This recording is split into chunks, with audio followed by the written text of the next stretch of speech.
Telugu audience ఒక్కసారి mistake చేస్తే చాలా సంవత్సరాలు గుర్తుపెట్టుకుంటారు. బెస్ట్ ఎగ్జాంపుల్ ఏంటంటే 'లైగర్'. 'లైగర్' టైంలో విజయ్ దేవరకొండ చేసిన ఆ ఓవర్ కాన్ఫిడెన్స్ అతికి ఇప్పటికి కూడా మనోడు పే చేస్తూనే ఉన్నాడు.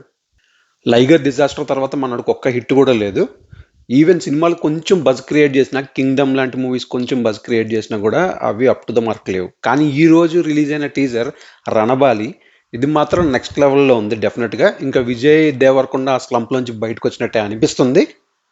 డైరెక్టర్ కూడా ఇంతకుముందు ఆల్రెడీ వర్క్ చేసిన డైరెక్టర్ 'టాక్సీ వాలా'కి రాహుల్ సంకీర్తన్, మనోడు శ్యామ్ సింగరాయ్ కూడా చేశాడు. అది ఒక పీరియడ్ మూవీ.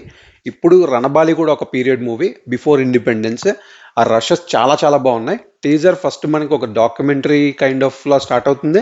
తర్వాత కొంచెం యానిమేషన్ చూపిస్తారు. ఆ తర్వాత యాక్చువల్ విజువల్స్ చూపిస్తారు. బ్యాక్గ్రౌండ్ స్కోర్ అయితే నెక్స్ట్ లెవెల్ ఉంది. చాలా చాలా బాగుంది బ్యాక్గ్రౌండ్ స్కోర్ అయితే. ఫీమేల్ లీడ్లో రష్మిక మందన యాక్ట్ చేస్తుంది. సో ఆమెకి బాలీవుడ్లో కూడా మంచి పుల్ ఉంది కాబట్టి ఇది పాన్ ఇండియా మూవీ అవుతుంది.